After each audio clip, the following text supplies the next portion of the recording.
ಮುದ್ದು ವಿದ್ಯಾರ್ಥಿಗಳೇ, ಇಂದು ನಾವು ವಿವೇಕಾನಂದರ ಜನ್ಮದಿನ ಗದ್ಯಪಾಠ 11 ಇದರ ಅಭ್ಯಾಸವನ್ನ ನೋಡೋಣ.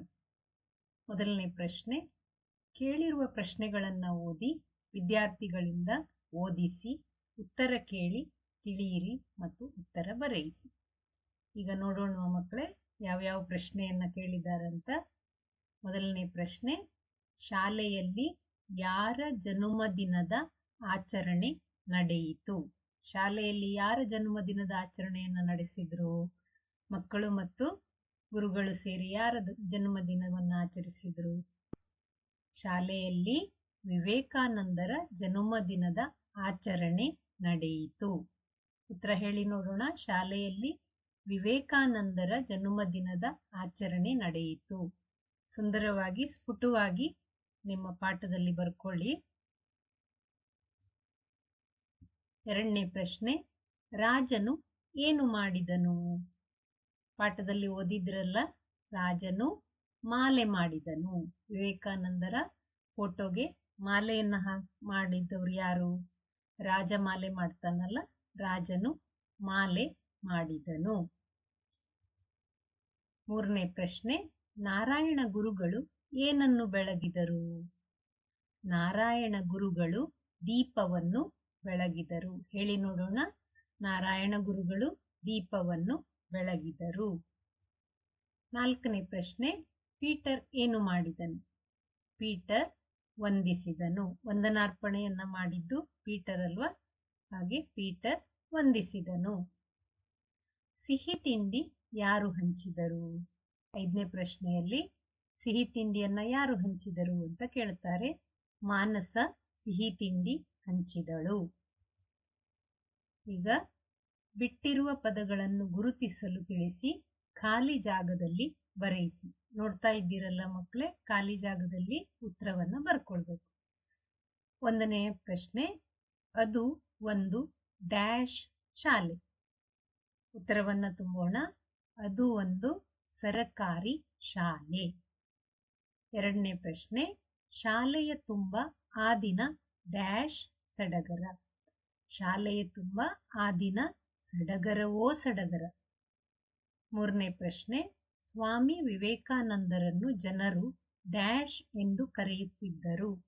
ಸ್ವಾಮಿ ವಿವೇಕಾನಂದರನ್ನು ಜನರು ವೀರ ಸನ್ಯಾಸಿ ಎಂದು ಕರೆಯುತ್ತಿದ್ದರು. ನಾಲ್ಕನೇ ಪ್ರಶ್ನೆ, ಸಹನ ಡ್ಯಾಶ್ ಹೇಳಿದಳು. ಸಹನ ಕಥೆ ಹೇಳಿದಳು. ಐದನೇ ಪ್ರಶ್ನೆ, ಮಾನಸ ಡ್ಯಾಶ್ ಹಂಚಿದಳು. ಮಾನಸ ಸಿಹಿ ಹಂಚಿದಳು. ಚಿತ್ರ ತೋರಿಸಿ ಪದ ಹೇಳಿಸಿ ದಿನಾಂಕ ತಿಳಿಸಿ ಬರೆಯಿರಿ. ಚಿತ್ರ ನೋಡಿ ಮಕ್ಕಳೇ, ಇದು ಬಸವಣ್ಣನವರ ಚಿತ್ರ. ಈ ಚಿತ್ರದಲ್ಲಿ ಪದವನ್ನ ಹೇಳಿಸುವುದು ಮತ್ತು ಚಿತ್ರವನ್ನ ನೋಡಬೇಕು. ನೀವು ಪದವನ್ನ ಹೇಳಬೇಕು. ಇವರು ಹುಟ್ಟಿದ ದಿನಾಂಕವನ್ನ ನಾವು ಹೇಳಬೇಕು. ಇದು ಬಸವ ಜಯಂತಿಯ ಬಗ್ಗೆ. ಬಸವ ಜಯಂತಿಯನ್ನ ಯಾವಾಗ ಆಚರಿಸ್ತಾರೆ? ಯಾವ ದಿನಾಂಕದಂದು ಆಚರಿಸ್ತಾರೆ? ಏಪ್ರಿಲ್ 30ರಂದು ಬಸವ ಜಯಂತಿಯನ್ನ ಆಚರಿಸುತ್ತಾರೆ. ಈ ಚಿತ್ರದಲ್ಲಿರುವವರು ಯಾರು ನೋಡಿ? ಕನಕದಾಸರು. ಕನಕದಾಸರ ದಿನವನ್ನ ಕನಕ ಜಯಂತಿ. ಕನಕದಾಸರು ಹುಟ್ಟಿದ ದಿನ ಯಾವುದು? ನವೆಂಬರ್ 8. ನವೆಂಬರ್ 8ರಂದು ಜನಿಸಿದ ಕನಕದಾಸರಿಗೆ ನೆನಪಿಗಾಗಿ ಕನಕ ಜಯಂತಿಯನ್ನ ನಾವು ಆಚರಿಸ್ತೇವೆ. ಮುಂದಿನ ಚಿತ್ರ, ಇಲ್ಲಿರುವಂಥವರು ಮಹಾವೀರ. ಮಹಾವೀರ ಜಯಂತಿಯನ್ನ ನಾವು ಏಪ್ರಿಲ್ 10ರಂದು ಆಚರಿಸುತ್ತೇವೆ. ನೋಡಿದ್ರಲ್ಲ ಮಕ್ಕಳೇ, Basava Jayanti April 30, Kanaka Jayanti November 8, Mahavir Jayanti April 10. ಈ ಚಿತ್ರದಲ್ಲಿ ಕಾಣ್ತಾ ಇದ್ದಾರಲ್ಲ, ಇವ್ರು ಯಾರು? ಮಹಾಕವಿ ವಾಲ್ಮೀಕಿ. ಇವರನ್ನ ವಾಲ್ಮೀಕಿ ಜಯಂತಿಯನ್ನು ನಾವು ನೆನಪಿಸಿಕೊಳ್ತೇವೆ. ವಾಲ್ಮೀಕಿ ಜಯಂತಿ ಅಕ್ಟೋಬರ್ 7ರಂದು ನಡೆಸ್ತೇವೆ ನಾವು.